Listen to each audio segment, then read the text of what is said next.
Welcome to Bring Out Your Badass Self, a movement to break your negative thoughts and habits and instead focus on building each other up and encouraging fearless authenticity. Each week, we will get vulnerable and share experiences alongside our guests and audience. Come rediscover your inner badass self. Good morning, badass. Good morning. I feel like it's been a little while. We didn't get to see each other last week through the audio, so the physical, visual aspect of things weren't there. And then I've been gone this week as well. Yes, right? Yeah. It has been a while. It feels like a while. It's funny when you just, don't do something for 1 week that you do regularly, how big of an impact it is, Yeah. So how has your week been without me? It's actually been pretty good. Okay, good. Pretty good. I mean, it was a short week, so so it is what it is, but there's not as many people around. Yeah. So how's your week been? Yeah, Jay and I are doing good. We've been we went up to the cabin this last weekend. We had some friends that were up there, so we enjoyed that. And Riley's been active in volleyball, so that has been awesome. She's doing so great. She's really been working hard on everything. So she's just she's amazing. Anything she puts her mind to, she really can do. And it's really about her putting her mind to it. Like, she really does have to make the decision, and once she does, she does it. It's really amazing to watch. And then there's other things I'm like, I know you can do this. It's just her putting her mind to it. Right. She's got to want to do it, right? Exactly. Well, as you are joining us today, please let us know that you are here. I am sorry about the late post of finally posting this last night. This week got away from me. I've been doing all kinds of things just sort of on my own and exploring myself and doing some other things this week. So I see some new faces. So hello, welcome. And I'm not sure, it's coming from LinkedIn. So welcome. I think you are a first time person joining us. We just want to say welcome. And hope you enjoy today's conversation, and we would love it if you are interactive with us as well. Then we also have, coming from LinkedIn, Maya. I have to always remember because we also have some Mias and Nayas. And so I always have to think, I'm like, I for some reason have to do the visual. So good morning, Maya. For those that have not heard Maya before, she actually presented with us not too long ago. So you can go back and check out her episode as well. She says, good morning. I've missed you guys. Finally getting to tune in while doing some work. And you joined a great conversation we're going to have today too. Yes. Great to see you, Maya. I've been loving to see your content and your wedding photography. And looking forward to seeing more. Awesome. And then Paul is joining us. Good morning. So glad to see you again. Yes. And then we have Jen Rowe. She's joining us. She says, good morning, badasses. I am just on to say a quick hello and a happy Friday. Have to jump off. Too much work to do today. I hear you, girl. And I'll listen later. Have a wonderful weekend. Thanks, Jen Rowe.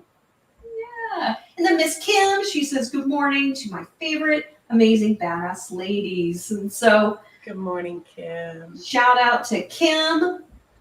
And so as you guys are coming in, let us know that you are here. And Cate, we have I think this is going to be a pretty in-depth conversation we're going to have today. And so it's a big topic. It really is. And so I have to say hello to Miss Maria. She's joining us from YouTube. She said, good morning from Alabama. Good morning, Maria. You traveling for work, I assume? Yeah, let us know. And so those that aren't familiar with Maria started her own thing. And so she's doing, tell us the name if you want to put the link. I think it's called Con Financials, or I feel like it has the word tech in it as well. But she's actually helping people with Procore, with integrations, as well as just, financial consulting and things like that. So, Yes. Yeah. and then my mom's joining. She said, "Mom, Sandy, love you." Hi, Mom. And Mom, unbeknownst to you, you might be a part of the conversation today. And so some of the topics and things that we're going to talk about, I'm also going to share some things that I have learned along the way as well. Yeah. So unbeknownst to you, you're actually going to be a little bit of the topic that we're going to talk about. It'll all be good. It'll be fine. Maria said, She "No, says, I live here. Wow. yeah, I knew there was the word tech in there too. Contech Financials." So awesome. Oh, So no worries, Maria. I've been to Alabama. I think it's fine. I'm right next to it in Georgia. Right. Yeah. And so, well, Cate, I hadn't thought about necessarily how to start today's conversation, but when we think about social circles and the influences of those, there's different components or different things that we have and how we're influenced. Right. So, from a high level perspective, we are influenced by our family first and foremost, right from the beginning.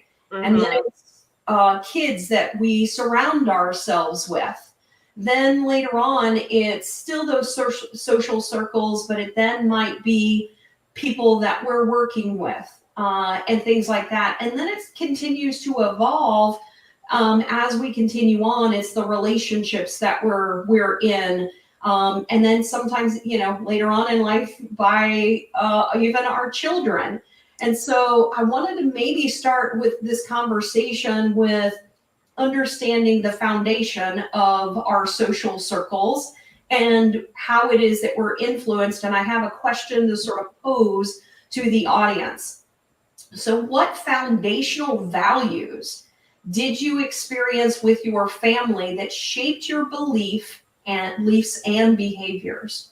So when you think about that, you think about your foundational values that you experienced with your family. What are some of those things, and how do you think it shaped your beliefs and behaviors? Yeah.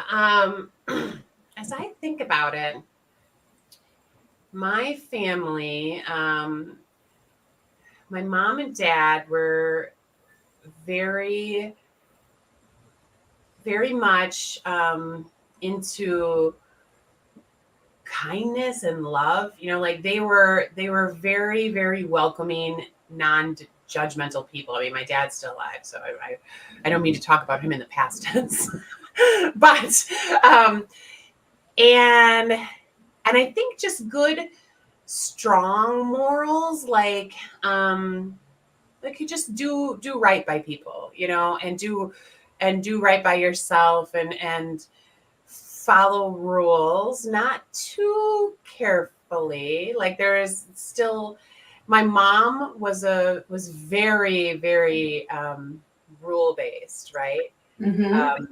Or like very, I mean, she bucked societal norms, but she didn't. But she also didn't take a lot of risks, Mm-hmm. where my dad is more of a risk taker, but still also kind of bucks societal norms. But we didn't get raised with a foundation of religion necessarily. That was something that my parents had experienced in their childhood, and actually had some really bad experiences with it. So they went kind of the opposite direction, Yeah, so I find it interesting when people use the word morals. And the reason why is that a lot of people, even with just that word, people equate morals to religion. Yes. Is one of the things that I found. And even that just alone, that morals for people can be different for everyone depending on how they were raised. And Right. so, interestingly enough, I didn't know that your parents had, things that had happened to them that sort of turned them off to religion. And so they were sort of raising you in a way that it was like non-religion, Yes. but still focusing on what you consider morals of just being good to each other, if I understood you correctly. Yeah, exactly. Exactly. And I still, I definitely had religion around me because their families of origin, not so much on my dad's side. There on my dad's side is a little more like lip service. Like, of course we're Catholic because we're Italian. Like there wasn't any like, I mean, my dad, the stuff he experienced with Catholicism was in the school systems. And where on my mom's side, my grandmother on my mom's side, she was like a theologian, like she was very Catholic, but very into like the academic side of it, and understanding like the philosophies and things behind it. And so I was close with both sides, and but a little physically closer with my grandma on my mom's side. So I went to plenty of church. In fact, I went to church, I think, more than any of my siblings or my parents growing up, because I went to church with my grandma, but I also went to church with any friends. So I experienced all sorts of different churches, and I have lots of different memories of them. Yeah. So Maria said that, I guess this was her dad, or maybe mom. Is he Catholic? Anytime I was dating someone. Anyway, right. Yeah. And I love Maya's. She said, growing up with a lot of diversity in the home made me super open-minded and relationship oriented. And so for those that don't know her story, she actually had lots of foster kids. So she was the biological daughter, but her parents brought lots of kids in that they fostered along the way. So that provides a lot of interesting dynamics of different backgrounds and ages and things that they've dealt with. So that's always an interesting mix of giving you different perspective. And I think that's the biggest thing when we think about foundational values. It's the things that we experience. So for me, I was a part of, I had 18 first cousins. So my dad was a part of a huge family. And then my mom just had one sister, but a part of that family was a big part of like who we were. So growing up, like I remember people coming to our house, us doing Thanksgiving, and it being the place to hang out with all of our family. So like you didn't care, like we had people in sleeping bags and just all around the entire house sleeping, in our house. And it was just, so family, being with family was important. And the things that I also learned, my mom and my dad went through traumatic events growing up. My mom has been very public about those things. And so I believe it'll be okay to share. She has shared it here before, but her father was an alcoholic and her mother actually committed suicide when she was 16. So that influence of, that trauma of her, the things she had to deal with. And then my dad was orphaned with 9 kids by the time he was 11. So it was sort of the opposite of sort of Maya, where it was kids. He was one of the kids sort of coming into the family, but there were a lot of things that I learned later on as well that aren't necessarily public. But it was one of the things that allowed me to later in life have a deeper conversation with my father. And so my uncle is very open about the things that happened to him. And they went through a lot of traumatic things being a part of, a family that brought them in. So there was like the good part of bringing the family, keeping the family together. But then there were a lot of traumatic things that happened to all of the kids. So those things influenced me as well, because I learned about those things actually early on in life. Not necessarily the stuff with my dad's side, but I learned about my mother's early on. Right. So as I looked at my parents, I always looked at them with admiration that, holy shit, look at all of the things that they went through and the strength that they had to, for me, they have raised two daughters that are very successful, that are very emotionally and sound. And to me, that says a lot, because when people have to overcome that type of trauma, and also like still they're dealing with the shit themselves. Yeah. And maybe not always, when they look back like, I could have handled that better. But I look at it as, wow, look at what you were able to accomplish. Right. With all, despite all of the things that happened to you. So I saw strength in both of my parents. And that is one of the things that I think shaped me the most. Yes. Is resilience, determination. Those are the things that I learned from both of my parents in how it is that they handled things. Now, did they not necessarily always deal with things, and did they deal with it maybe not always in, are they still dealing with things and could do things more? Yes. Yeah. I think with both of them, my dad shoved things down. This is what I figured out. And that's why I said that he had 9 lives. He had 5 heart attacks, a stroke, and 3 cancer, died with the last one. Always said he was like a cat. He died. Yeah. He literally had 9 lives. 9 lives. Yep. And so, but he shoved down that stuff and didn't deal with it. And that's what he learned to do, which the reason that I want to bring that up is that when we don't deal with things, it will come out in some way. Was he able to make us give us strength and to help us as kids? Yes, he absolutely did that job. Did it negatively impact him health-wise? Yes. Absolutely. Because he never dealt with his inner demons, the things that he had to do.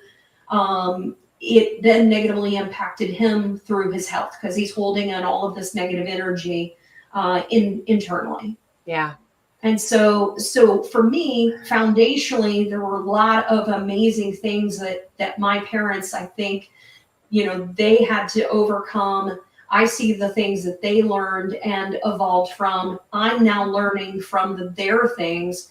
And I think a lot of times when we think about it, there's things we learn from our parents that we keep, and there's certain things we learn from them that we don't keep. Because if they've done their job, we're able to do that from an emotional perspective. We're able to keep the things that make sense, not keep the things that we know might be also ancestral patterns that we want to break. Right. Exactly. Brenda Lise is here. Before I comment on everything, let's say good morning. Good morning, Brenda Lise. Brenda Lise, I just got tired of myself not being able to show up to your breathing at 9 a.m. on my time. So I just put it in my calendar. I mean, I don't know that I'm going to always be able to make it, but I know for sure I have a better chance of making it if it's actually in my calendar. So and she has one today. I think it's at 2 p.m. Eastern as well. So okay. I might have a meeting, but those breathing moments I just really enjoy in the mornings. Those are Tuesday and Thursday mornings, and it's just such a great opportunity to just kind of learn a new breathing kind of pattern and skill and methodology, but also like just to kind of hear a really calming voice. Brenda Lise has a unique but very calming presence. So I really enjoy those. Just a quick plug. Yeah. So I thank you for like all that you shared and the reflection of what you experienced and what your parents went through, I can kind of like picture, your mom and your dad's scenarios and how kind of like wildly different, they are, right? Like they were pretty different coming. So they brought like very different spheres into, your mom coming from kind of a small family and a little bit of like, they both had kind of broken families, right? Mhm. But like, coming from that really intimate experience as a teenager, what she experienced with her mom, and then combining that with your dad and everything he went through, being kind of shuffled around a little bit and not having, his parents there for him. So Yeah. it makes all the sense in the world that you saw this like resilience, right? As they came together and formed their family unit, you saw this strength. I experienced kind of the similar thing, but pretty interesting. My dad came from a lot of wealth, but he had a lot of problems with his family as a young adult, and into his 30s, and maybe even a little bit into his 40s. And we experienced some of that. We watched him as kids put up boundaries. We watched their bad behavior. Like one time my aunt smacked my little brother across the face at a meal, like at a family meal. And like my parents, that didn't happen. So it was really hard, and strange and little things like that he had to kind of put up boundaries and create some separation. And then he didn't want any of that financial support. So he really carved out his own path with my mom. And I watched them both work their asses off and go to college and accumulate more and more wealth, and never got to the levels that his family was at, but certainly got from, being kind of uncomfortable, like where we were all in a pretty small rental, to, moving into more, middle class, maybe even, a little bit of middle upper class, a little bit. So I think I kind of had the opposite issue, because I was kind of a problem child, for them. And we all were. There's 4 of us, and 3 of us were difficult. Andy was just downstairs being a genius, and not causing much trouble, but the rest of us were, right? And so we all had this experience of like, holy shit, like they really put up with a lot. So we kind of, the 3 of us kind of like idolized our parents in a lot of ways. Andy had a different kind of thing happen for him and our parents, which was interesting too. But it took some time for me as an adult to kind of process through and take my parents off of that pedestal and understand some of the trauma that I went through, and associate some of it with them, as it's like some of it was their responsibility. Now, did I ever think that they had bad intentions for me?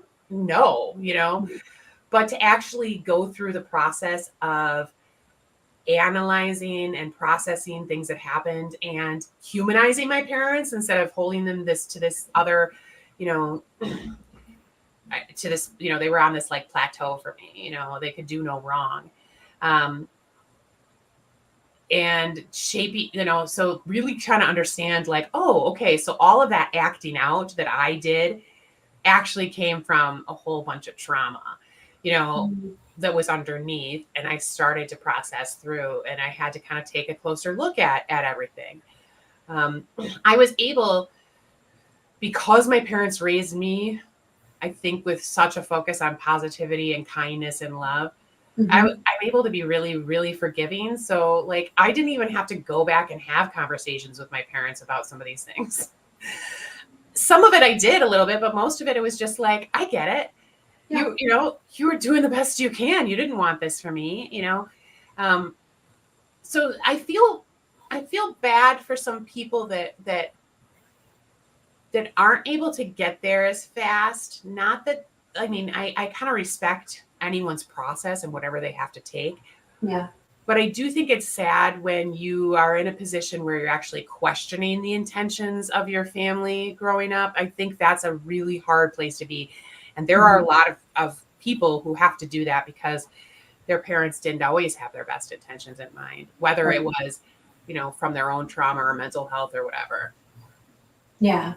Yeah, that is interesting because for me, one of the things, like I always knew that my parents loved me, that they always had the best intent for me. So I had that emotion, I had that emotional aspect to my life. Now thinking back on things that happened, there were things that I was like, oh, that probably should have been handled a little bit differently. Right. But it was situations like, whenever I was molested, like you don't go through that. Like I probably should have gotten help sooner in life, to then deal with it. But did I get the help? Yes, I ended up getting the help. And it was funny. I was talking with someone the other day.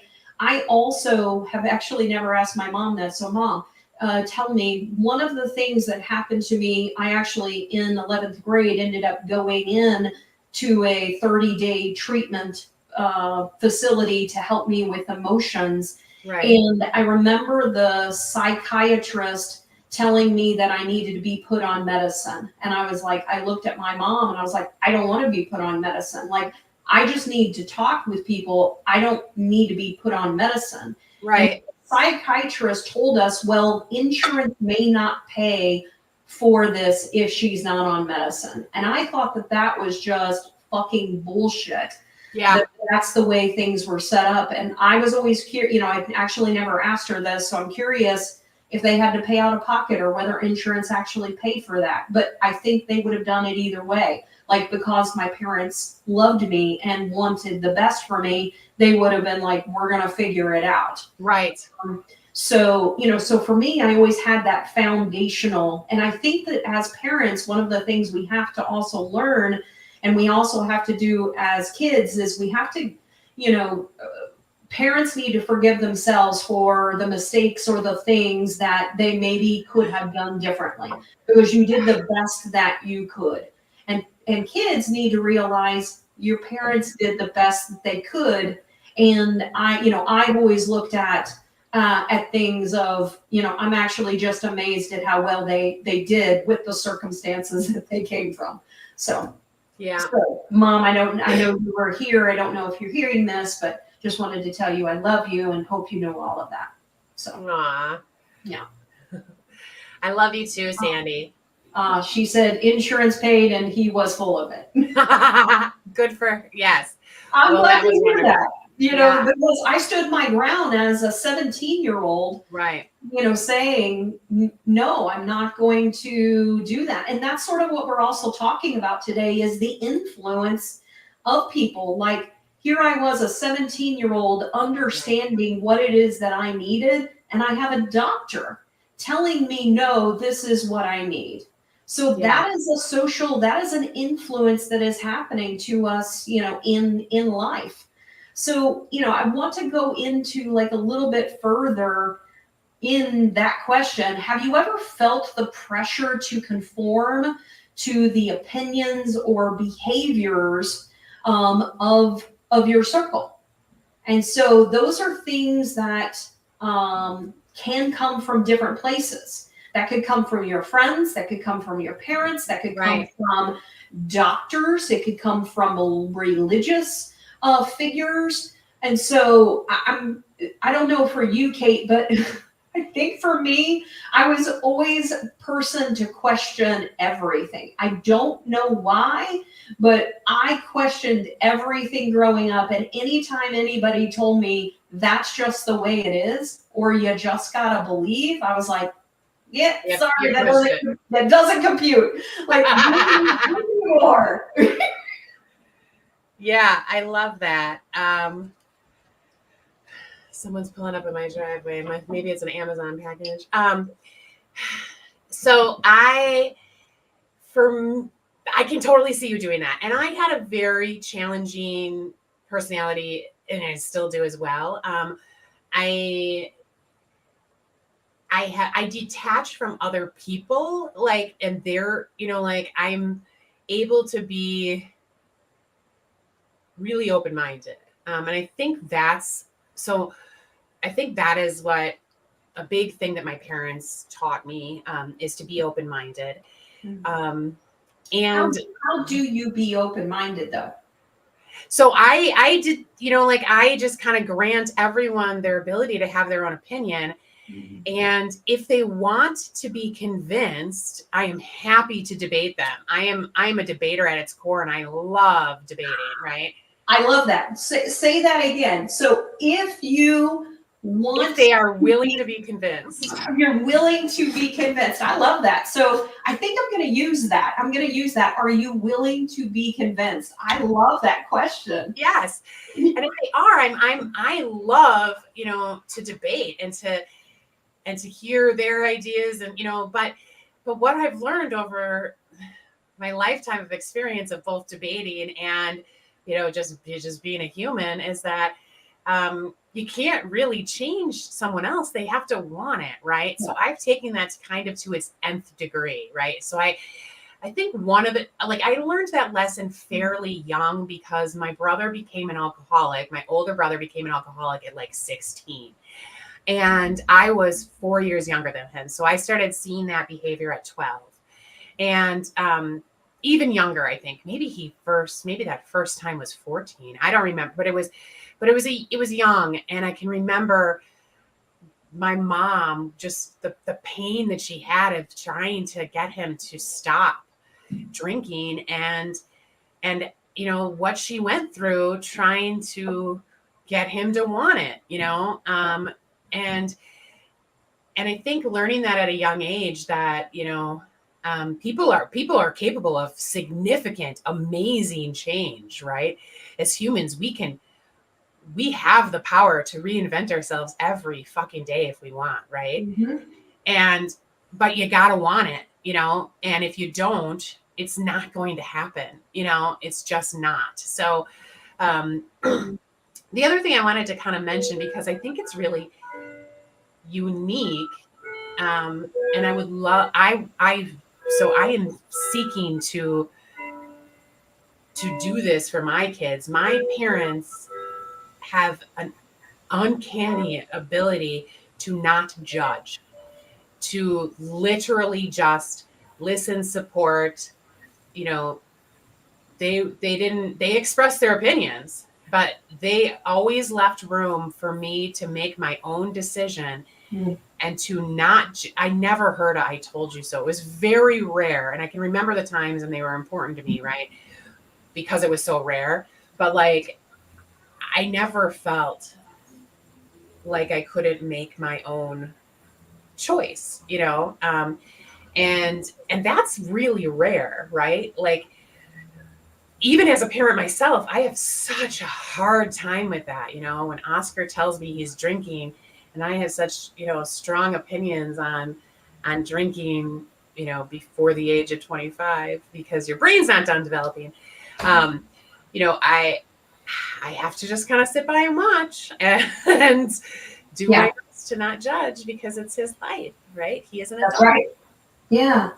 I'm going to pull up a couple of things. So yes, please. I also want to clarify a couple things. So my mom said, "Love you too, Carmen," because Carmen said, "I love you, Miss Sandy." And she said, "I understand the religious thing.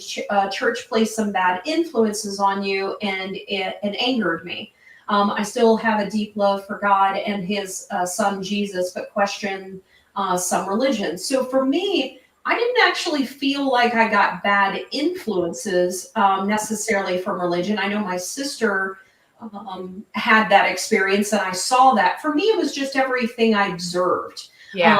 I don't necessarily feel like there was anything in particular that was necessarily a bad influence on me. If anything, I actually went to church without my parents. As I was growing up, I made that choice to go do that. What I questioned were things that, like my sister early on, she went to a church, and they told her that the boyfriend she brought was a sinner and he wasn't welcome. And so my parents changed churches. We went to a different church.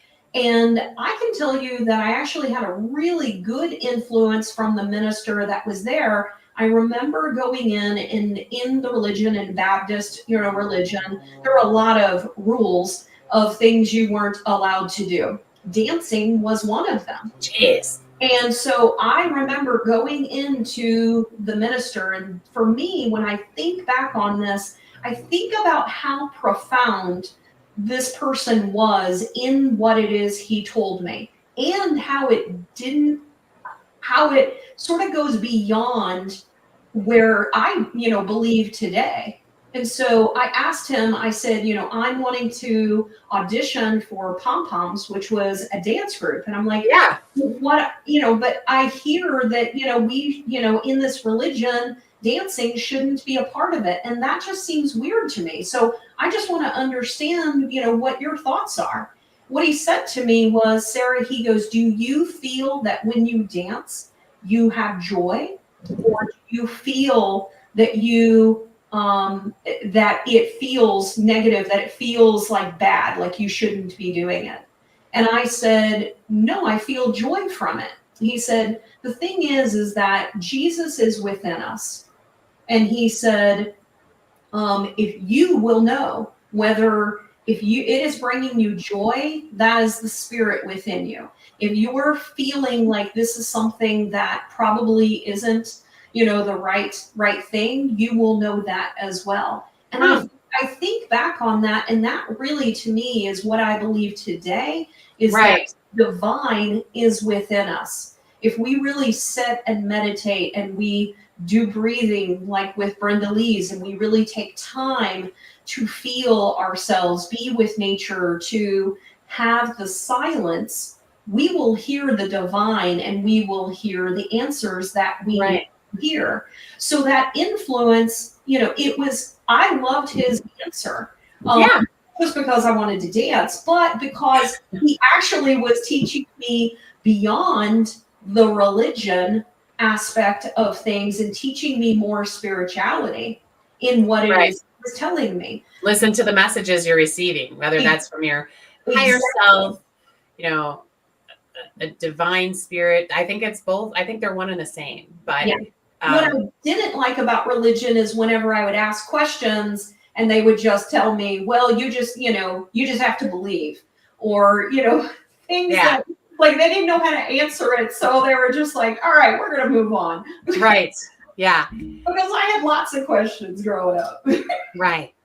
And it's kind of a shame, because there are religious groups or communities that welcome that type of questioning, and are progressive in the aspect that you don't have to control everyone else's experience with God or the divine.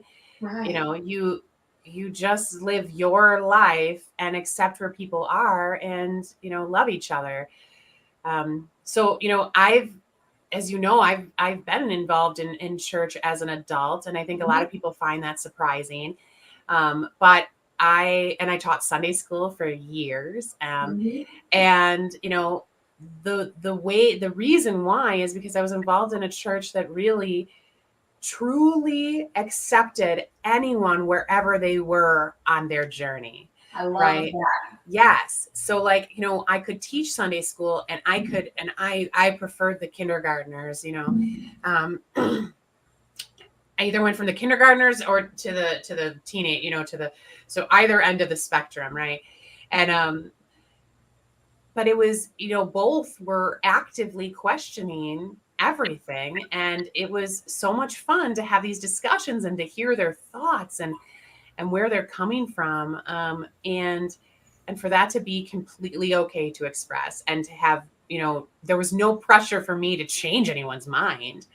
It was, this is a story, and let's take what we can from this story and learn, Yeah, I love that. I got to pull up Brenda Lee's comment. I saw a post the other day. If a potato can turn into vodka, you can become anything you desire. Right? Yeah. Yes. Exactly. Like we are capable of such huge change if we want it. Absolutely. And I'm going to go back to something else that Maya said. Yes, the quote I saw a while back was basically saying kids often don't realize that parents are doing this for the first time too. We're trying to figure all the new things out at the same time, and we're expected to help another person learn how to do life. It's a process that needs so much grace. I can't remember who I was talking with recently, and they were talking about their conversation with their kids, and they were also saying that they will just tell their kids, like, I know who it was a friend that I've reconnected with. She said, I will tell my kids I'm learning too. And I think that that's so important for us to also admit that, like, you know what? I fucked up. Like, I probably shouldn't have, and now that I reflect upon this is some of the things that I'm thinking. And it's okay to be fallible, like, but learn from it. And then Right. also acknowledge it. Like, that's also a part of the ways that we can shape things as well. Yeah. Yeah. I talk about that with my kids too, because they see a lot of up and down from me. And I've learned to embrace it and talk about it with them, so and I think people are surprised by that because, in my environment here in my office, it's an environment I control, completely. I step out of this office and I'm subject to, 7 to 8 to 9 different, depending on who you got here, living here, all of these different personalities, and an environment that, is very chaotic. And I am prone to getting really overwhelmed and overstimulated and bouncing all over the place emotionally, and I've gotten way better at being even keeled and being able to kind of rationalize some stuff in my head so I don't go off on the deep end. But my kids, they still experience that, and but we're able to talk about it like openly. They're like, oh no, Mama Kate's she's grumpy. She already told me she's grumpy. She's grumpy because, she slipped on the water that was in the kitchen that nobody cleaned up. And, and then, the dog shit or something, and I will talk about those things, like openly. So they know, like, this isn't anything about you guys, this is what I'm going through right now, and I'm processing it. But on top of it, I also have to parent you guys, and make dinner. So, it's a lot for me. So, and I think by modeling that, I'm giving them, and Jenna models that really well too. We're giving them the opportunity to be themselves as well. But I think as parents sometimes forget, like, we know how important our role is, but we also sometimes forget, like, their eyes on us that's so, like, important. We're shaping these memories every moment, and that's why we can feel so guilty at the end of the day or at the end of a year, like, ooh, as parents, like, I didn't do that, but if you are able to talk through it as you're doing it, I think it ends up being a little bit more digestible, right? So and it's a good thing to model. Yeah. And so I'm going to pull up Maria. She said Catholics dance, but there has to be room for the Holy Spirit at kid dances. Yes. Someone else is joining us. They said, happy morning, ladies. Happy morning, everyone. So I'm not sure who that user is, but thank you so much for joining us. You may have to give permission to StreamYard to be able to have your name shared with us, but we'll be able to see it afterwards as we go in there. And then for whatever reason, just so you guys know, if you are not seeing your comments come up, that might be because StreamYard is not pushing it to us. We have seen that on occasion, so I don't know if that's happening to anyone, but just wanted to let people know that we pretty much are pulling up, trying to acknowledge everyone. So if you don't see a comment, it's typically because StreamYard, for whatever reason, is not allowing it to come through. So we are not ignoring you. Yeah. So I want to talk a little bit about our actual influences as far as like our social relationships. So what have you learned about yourself and the types of social relationships you keep? And the reason I say this is that what I tend to find is that based on where I'm at in life, I tend to attract people that are related to the journey that I'm on. Yeah. I'm dealing with things, if I'm dealing with sometimes shit in my life, I might have some people that are good influences trying to pull me up. And then I might have people on the same wavelength that are also dealing with stuff. What I Right. tend to find is the more that you help elevate yourself, the more you have more people around you that are also elevated as well. And I think that this also goes back to parenting, why parents always said, like, be careful of the company you keep, because whoever you keep really does influence you. So what are your thoughts? What have you learned about the types of social relationships you keep? Yeah, you know what? I think it took me a while to really learn who I am and what I want in relationships, in friendships. So, in like in a there was a part of me that just held on to some friendships for the sake of history, right? So I am one, especially being a part of the LGBTQ community. This didn't happen for me, but there's plenty of people that were kind of like ostracized by their parents, either permanently or temporarily, right? Yeah. And so there's a lot of like, you create the family that you need around you, right?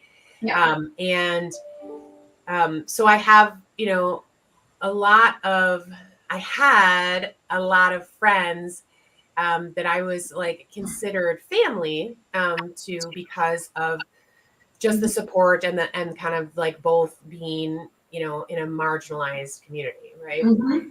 Um, and over the past few years, as I was learning more and more, I had to let some of these friendships go. And the way I did that was by setting some boundaries and seeing, who could actually abide by those boundaries, right? And what I found is the people that I thought were pretty unhealthy were in fact unhealthy and had a hard time, respecting my boundary. And it made it very clear to me then what to do, right? To kind of walk away from those people. And that empowered me a little even more. Yeah. Because I felt like, okay, like I wasn't being respected, and I can see that very clearly now. And I respect myself more and enough to do what's best for me. Yeah. And then that kind of evolved for me to where like I'm to the point now where it's not that I do go out and I meet new people sometimes, and I am social, but I am pretty like I have pretty high standards for people that I will spend time with. Mm-hmm. And really invest in, because what I realize is I have very little time, between work and my family, any time that I do have to put towards social activities, I want it to be the best. I don't, I mean, it can't always be the best, but I'm going to aim for the best. So I'm going to work really hard to surround myself and put myself into situations where I can be authentic. I can be honest. I Yes. can, and I'm getting that from the people that I'm with as well. Right. Yeah. I think that, all of those things that you said are super important. Like being able to be your authentic self, like you don't feel like you have to conform, to anything, that you're able to be open and honest with them, also feeling like they care, like they also ask questions of Yeah. you instead of just them, telling you everything about them, like it's all Right. just one way. That's one of the things that I think is important to Jay and I, that we have found. We were like, we had friends where it was just like they were just waiting to speak. And it's like, like, stop, like, reflect upon what it is we're saying and then react to that. Like, And let's have a true dialogue. exactly, yeah. So, it's those types of things. Recognizing our right to choice as well. Like, I have some really good friends that believe completely different than me on certain topics, but we also respect each other in those choices and know that we just think differently. And I think that right there is probably the most important thing in relationships. But I also think that I should say, and I also think that how that happens is that you're both able to take time and give each other space to really understand the other perspective, instead of, like what you said, driving home, my point. And so just spending time asking the curious questions to really understand. What frustrates me the most is, and I love what you said earlier, because I'm willing to debate people as well, but I've also been, like, really pulling back on that as well. And I love the question that you said, is that, are you open to me influencing you in a different light or a different perspective? Because there's a lot of people that are not, like, they're like, nope, this is the way I think. And if I think differently, what do they think? Like, am I less than a person, or, is my whole life wrong? Like, I sometimes wonder why people are like, no, I'm absolutely, like, this is what I think, and nothing you could say will ever influence me, one way or the other. And in that case, you're like, all right, well, let's talk about something else. Right. Yeah. So, like, why even dwell on the topic then? Why put your energy into it? Right. Exactly. Right. Yeah. And I like that. I like that. I like people who are strong in their convictions. I'm strong in my convictions too. Yeah. I have had a harder time when people have convictions that I believe, like, are threatening my way of life. Yes. Like, I don't think I could hang out with somebody that didn't feel that I could be married, right? Like, that just, it's such a core belief of mine. I would have a hard time hanging out with somebody like that. But like, my closest relationships right now, we are completely comfortable to just say what we need to say and know that it's not offensive, like, so my friend Rachel can, we vacation together. So there are times when, we'll come back from a big outing, like, we're camping. So we'll go, like, on a big hike or something, and we have all the kids, and it's very overstimulating, and it's very tiring physically and all the stuff. Right. And we'll be headed back to the campground, and Rachel will say, I need alone time. I'm going to sit and not speak for at least an hour. I'm going to tell my kids it's 20 minutes, but every time they come back, I'm going to say, I need another 20 minutes. And I loved that. She was setting her boundaries, like, I need some space. And you guys were like, okay, not a problem. Yeah. And then I know, like, okay, like, I know that I shouldn't go over there and, see Rachel alone and be like, here's my chance to talk to her, like, right. So, I love that. And she loves being able to express that with zero feelings of guilt, right? She feels like it would be hard for her to express that to some people in her lives without them being offended. Right. And it's little tiny things like that make a huge difference to me, because not only do I love that she feels comfortable enough to do that, but I can't read minds, and I love that type of direction, because then I know exactly how to support that person. If that person says I need this, and if I am capable of giving it, then I feel better at the end of it as well, because I gave them something that they needed, and I knew that was the right thing to do. I had confidence in doing it. Right. I'm not, sometimes you're trying to help someone, and if you don't know what's actually going to help them, it's kind of tricky territory. Yeah. So, and I've had the same ability with Rachel to, like, when we are in conversation, and I've done this with you too, like, we can say to each other, like, are we venting or are we problem solving? Yes. Right? Like, basically, do you want my unsolicited advice right now? Right. Or do you just need to bitch? And either thing is okay, right? Yeah. You Do know, you need me to listen, or are you wanting my insight? Yeah, right. exactly. Yes. And That's important. right. And like, I have people like you and Rachel and Jenna in my life who can, you know, literally give me that direction. And then I'm so much, I know, okay, I'm listening just to listen, to empathize. They need to be validated. They need to, Yeah. you know, versus I'm listening to troubleshoot, right? And so I Right. can put on a different hat and get there. Yeah. And I love, there was something here recently, like I could tell you weren't in a good mood. And I was like, is everything okay? You're like, I'm going through some things. And I was like, okay, and then the only thing I really said was, I hope that you are able, I can't remember exactly how I said it, but I hope You treaded very gently. It was so sweet. You said, okay. I said, I don't want to talk about it right now because I Yes. felt like if I would, I was going to cry, and I had a meeting coming up and I didn't want to, Yes. So I said, I would, you just said, are you okay? And I said, I am, and you said, is Jenna okay? And I said, she is, and then, and I said, I'll tell you soon, and then I did, I told you, and then I think I just said, I hope, everything gets resolved with what you're dealing with. Yeah. So because I knew in your right time, in the right time, you would open up. But it was like, first, I just want to confirm, are you okay? Is Jenna okay? Okay. Right. I'll back off and, and wait. But also hope that everything gets resolved. So I'm also going to send you some positive vibes. Yeah.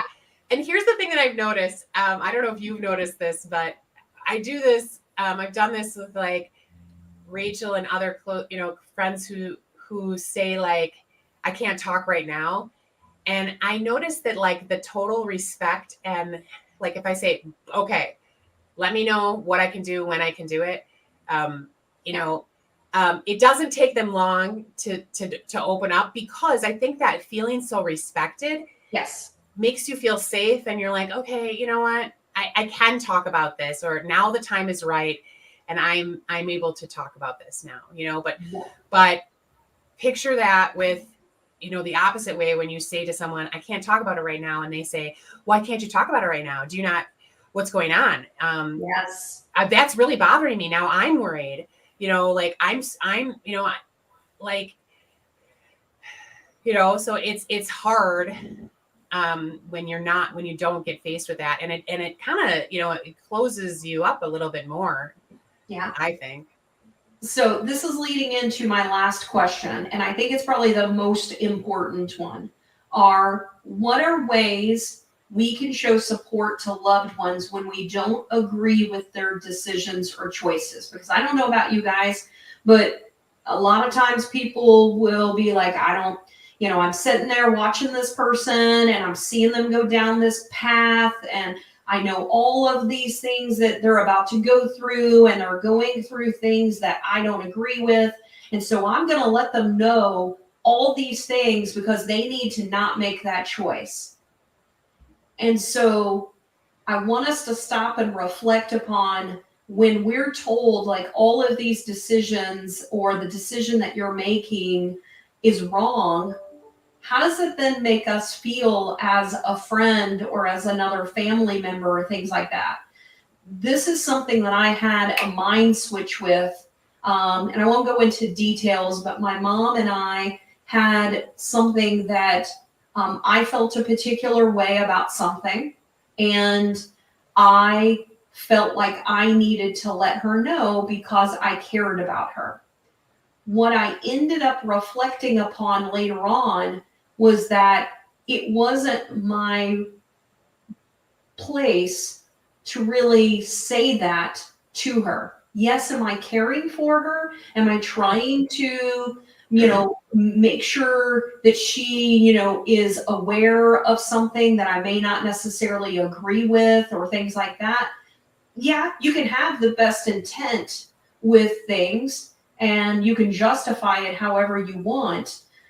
But in essence, it put her in a situation where she had to then make choices between, two different things in what it is I was saying and then what it is, in how it is she was feeling. What I discovered, and I also see this in other situations within our family, and I had this deeper conversation with her as well, is that what I could have done in the situation was simply ask questions like, are you happy? Mhm. Do you feel like you are able to be your best self? So when we ask those reflective questions of what we actually want to make sure that we care for the individual, that they know we care, but we're asking questions that also clarify and get them to think, am I in the best situation, or am I putting myself in the best situation? Because that's ultimately their decision, not Right. ours. So when I figured this out, I started, this was actually through Deborah, who the depth psychologist that I worked with. I was like, oh my God, you are saving me in my relationship with my daughter in the future. Yeah. I was like, holy shit, like mind blown. Because, think about the fact of your kids dating someone that you're like, oh my God, this person is fucking horrible. Like, it. But the moment, and this was something I talked with my hairdresser about, that she was talking about, with her son. And she ended up saying, that like she did not like that girl. Like she was letting him know. And the more she did that, what did he do? He was like, all right, I'm going to this girl even more. And so she had to like back off and realize she needed to allow him the mistakes, allow him to go through it. But ultimately, when we care about someone, we need them to know I'm a trusted individual, Right. that I'm here, that I love you, I miss you, and ask those curious questions that are not judgmental. Like, hey, do you feel like, everything, do you feel like what you're doing right now, you're at your best? Like, are you living the life that you're wanting to live? Right. And it's so great. Move on. Like if they tell you yes, but let them know that, hey, if you ever need me, I'm here. But when we judge people, the moment we start to judge people, they then feel that we're not a safe place, and we close off that opportunity for them to come to us when they actually get to a point in their life that, like, oh my gosh, I need help, but this person judged me, told me I was making a mistake, and so I'm not going to go to that person because they'll just tell me I told you so. Yeah. Yep. Yeah. I think it's hard, right? Especially when you care really deeply about someone. Yeah. And you have a strong belief that what they're doing is wrong, or is not in their best interest, right?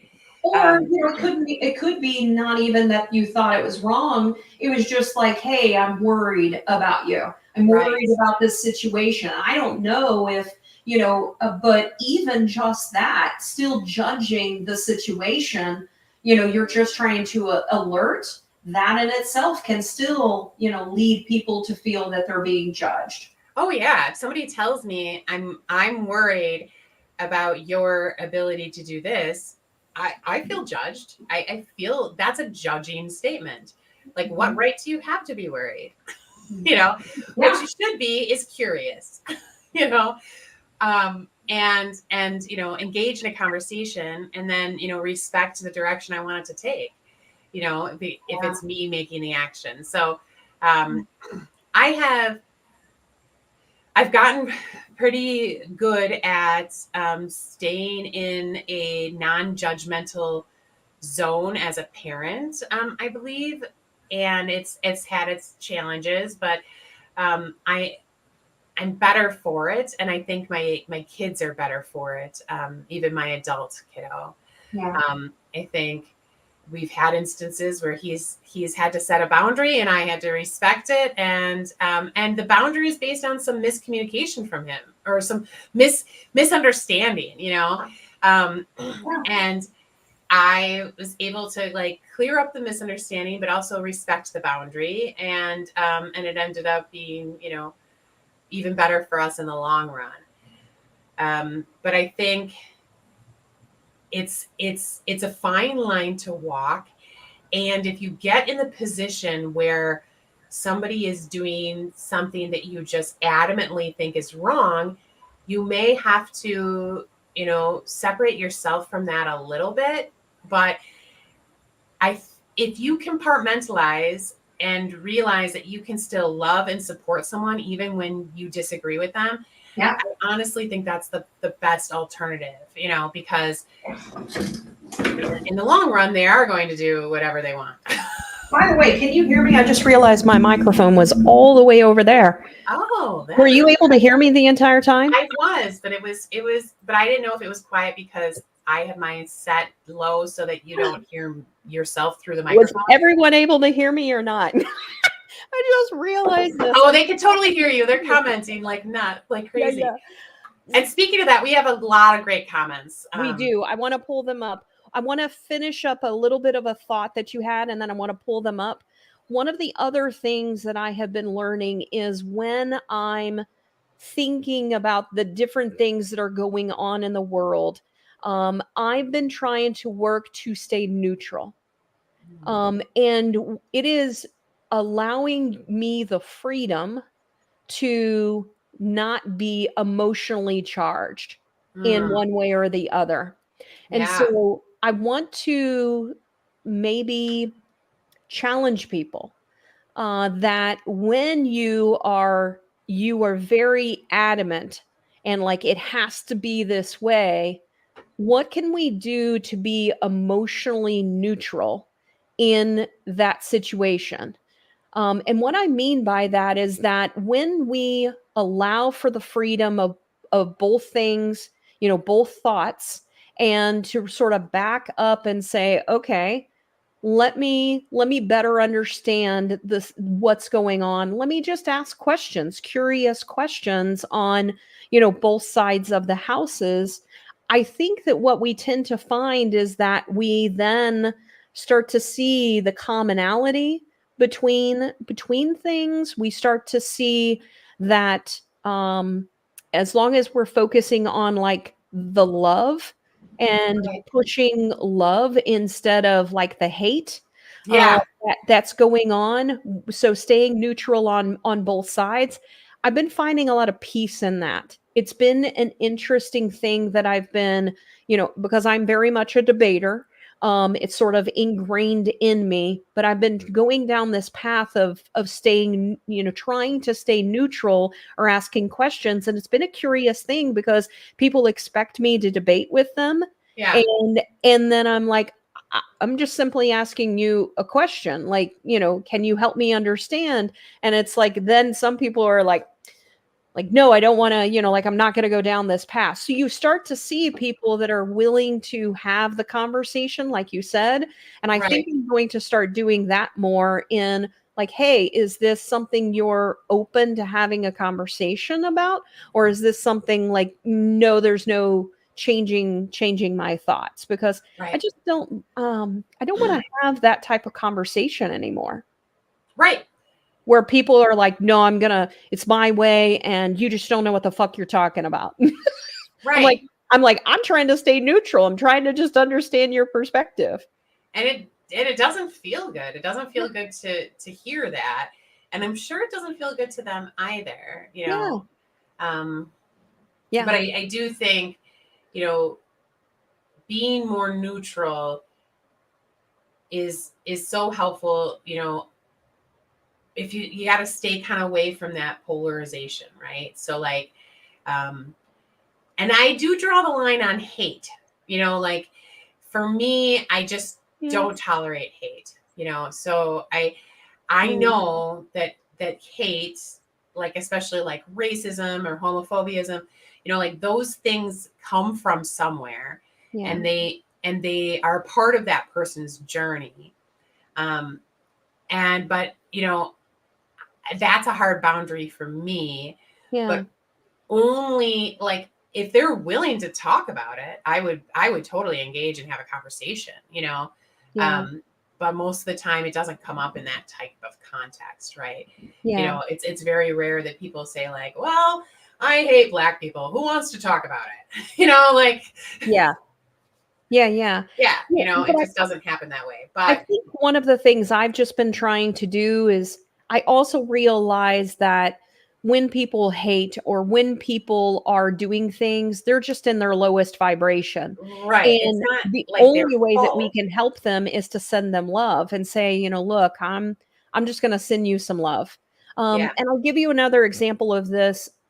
And I told Jay, I said, I know I'm probably looking at this like completely different than, most people, but we just had an incident at a school that was at the county next to us and the school next to us. We had 30 people that were shot, 9 people injured, 4 people are dead.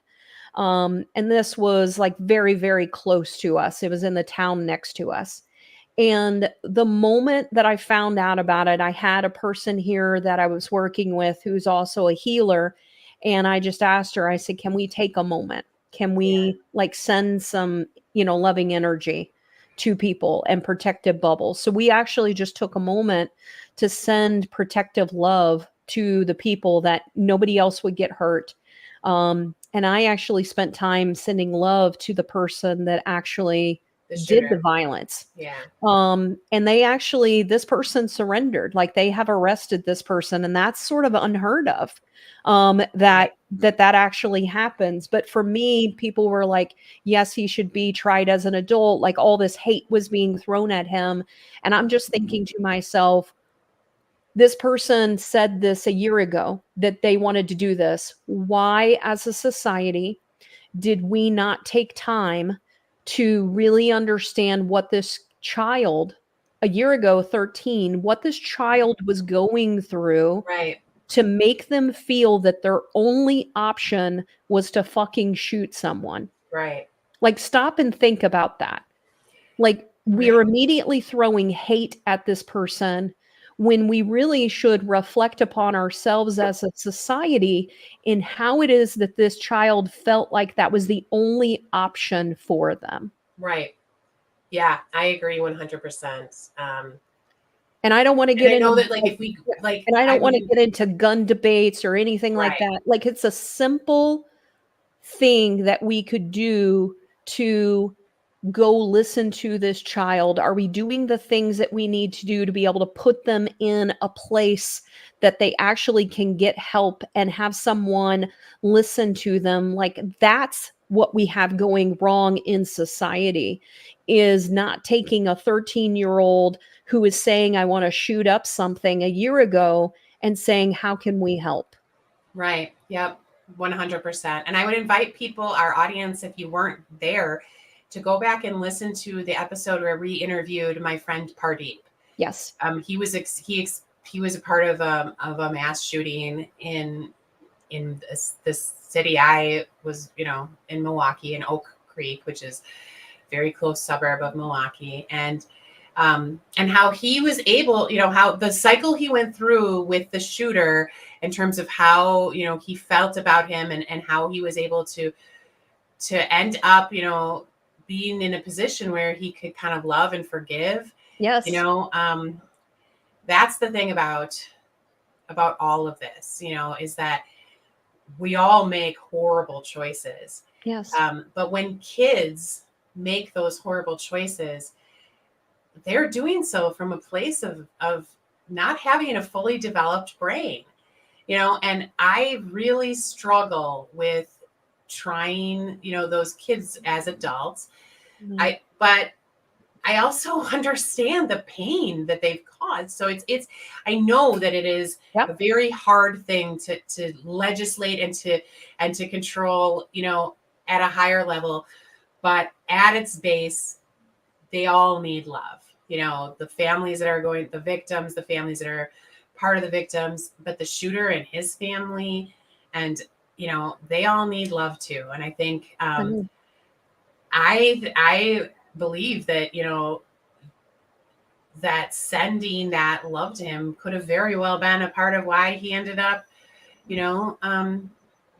giving up. And Yeah.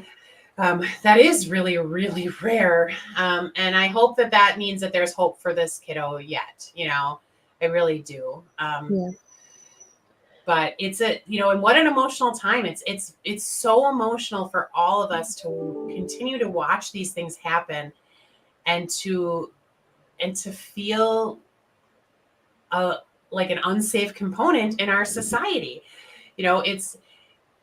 It's more than about gun violence. It's more than about, help. There's something fundamentally, kind of wrong that we need to fix and be more curious about. Yeah. And that's what I would like for both sides of the gun debate to think about, is the commonality. Right. Can we all agree that when someone is going through mental things and we know about it, that's how we can actually deal with these types of things? Like, most of the time there were signs, there were Right. things. So what are we doing, to actually deal with the emotional aspect? Because I don't necessarily disagree with gun people in the fact that it could be a gun, it could be, something Right. else, it could be all of these things. I agree. I also think that, the fact that he's able to take an AR-15 and get 30 people in one fell swoop also bothers me a little bit too. Right. But ultimately, if we could agree on the mental aspect of, okay, let's put money into helping kids deal with emotions. And can we do something about the parents too? Because Right. just like we just talked about, this is social influence. The social circles, the family is influencing them, kids are influencing them, different people are influencing them. And when we are influenced in ways that don't allow us to deal with our emotions, we're going to have situations like this. So if we can all agree to that, then what can we do about helping people with emotions? And can we flood money into helping people with that and stop dealing with the things we're not going to agree upon? Right. Yeah, 100%. And that's what other countries that are successful in this battle against mass shootings are doing. Yeah. New Zealand and Australia, for example, they as government, entities, put a lot of money into raising awareness around tough issues like these. Yeah. And we don't see that. Our government doesn't. They will put money, they give out money, like that's not, there's grants and things going to nonprofits, but Right. there's not like this universal effort to look at the the emotional side of these big, huge issues. And I think that would really behoove us as a society if we could get to that point. And I keep remembering things from past episodes, but when we spoke with that, God, I can't remember his name now, but we spoke with him about suicide in the construction industry. Thomas. And Thomas, yes. And and Thomas brought up this excellent point that, like, we, pharmaceuticals, they put so much money into all of us understanding the complex and emotional side of erectile dysfunction. They were able to take that and completely destigmatize it. And what it took was money in commercials, right? We could do that as a society. We could put out commercials around, looking for the signs of a troubled kid that is struggling, and the signs are there. They're always there. Yeah. They get ignored. Yeah. And all right. We should raise awareness around it. Yes. All right. I'm going to pull up some things that people have said.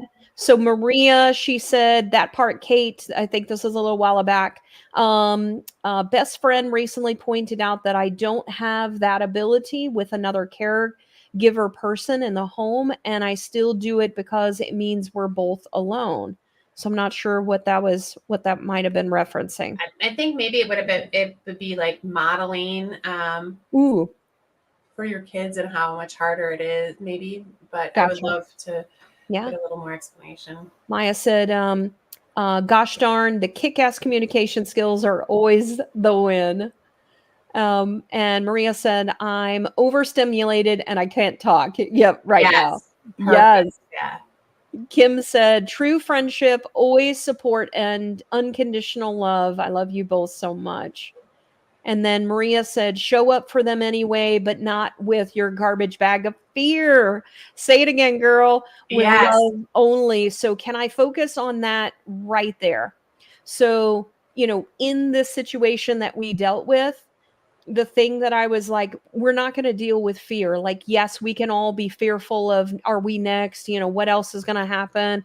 And I was just like, no, like, let's just continue to, do what it is, to be kind to others, to send them love. But the moment we allow our emotions to go to fear, we're then fueling that negative energy in the Yeah. world. So Yep. I want to just sort of emphasize that so much, that the more we're fearful and the more we talk in fear, the more we're manifesting that in our own world. We choose, ourselves, choose the world that we're going to live in and the things that are going to happen. And I believe that more and more each day, because I see it day in, day out, that there are people that are continuing to go down into fear, and they're just dealing with more and more shit in their lives because they're staying there. And the more that you say, give me an answer, let me understand, bring something to me, the more those things start to come to you, and the more you start to see how it is that you can deal with the things that you're going through in your lives. Yep. Yeah, 100%. I love that. And it may not be the path you thought it was that you wanted. Right. But, once you start to set to reflect back, you're like, oh, I didn't realize, I would have never have thought about that. That's because we're doing it from our heart instead of, from our mind. Right. Right. And then Maya said, I think it's so situational with my daughter as she was becoming an adult, making a few choices that I couldn't support. I had to create a boundary for the preservation of our relationship. Yep. She knew what aspects I wasn't going to be able to support, but I also made sure she was fully aware of my love for her. Her choices didn't make her unlovable, and they were hers that she had to journey through. And Yeah. I agree with that as well. Like, hey, I know these are some choices that you're making. And one, I want you to know that I'll always be here for you. I'll always love you. Also know that these are choices that you're choosing to make. And I, am not in alignment. I'm not in agreement with that. That Yes. doesn't mean that I still won't be here for you and support you. I just won't necessarily support you in this path. Right. Yep. Yeah. And I think that that's the healthy thing to do. 100%. It's best for both of you. Mom said all is well. And then Paul said, I have to drop. Great topic today. Kim said, we could hear you. Thank you. Mastering that emotional knee jerk is so game changing. Yes. Yes. And then also, amen. Love raises the vibration, and not my will, but thine be done. Even after stating my desires. So, I mean, there's so many more things we can talk about related to this topic, but I know that we are definitely at our time. And so maybe final thoughts on today, and then we'll wrap things up. Oh, I think when we talk about our influence of social circles and the impact it has on us, whether that's our family of origin or the family we created or our group of friends or our work buddies, what stands out to the most to me is unconditional love, and kindness. So if you can operate from that place, then your influence in your social circles and the influence they have upon you will always be based in what is truly best for you, which is love. Yeah. And I don't think there's really anything more badass than that, because love is authentic, and love is, real and it's safe, and dang, it feels so good, right? So living in that space gives you the freedom to do what you need to do to be your badass self. Absolutely. Yeah, I love that.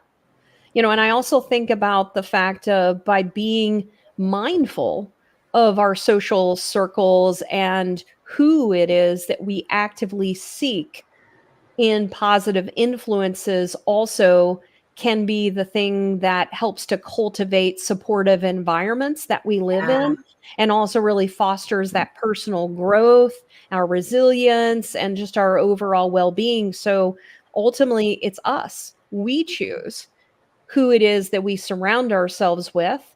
And we also can choose that maybe there's certain individuals, and we didn't get into this as well, that maybe they're just not on the same path as you. And that's okay too.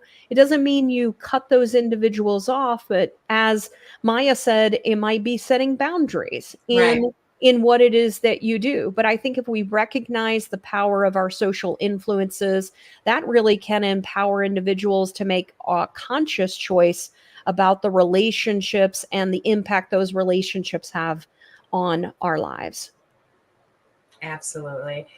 But what a great ending. And I loved this conversation today. And I think that there's definitely more we can talk about in the future on these on topics that are either this one or similar to it. So thank you Absolutely. for all the engagement today. Really loved hearing from everyone, and all of the different angles you were coming from. I think that makes our conversation so much more robust and meaningful. Yeah. So go out there, support your loved ones, Yeah. and in the choices that they make, allow them the freedom to make the choices, allow them to know that you'll still be here, for them, that you love them, not only with your family, but friends. And for me, just let's focus more on love in life and raising that vibration because we can create the world that we want. And so let's do it together and let's do it in a boy bass movement, in a Yes. badass way. Yes. Yes. Amen. All right, everybody, have an amazing weekend, and we will see you next week. We have a speaker that's going to be joining us. So be sure to check back. I will do better at getting some things posted a little bit sooner. So you heard it here. I put some pressure on myself to get that posted sooner. So thank you, everyone. Thank you. Thank you, Kate. Thank you, Sarah. Love Bye you. bye.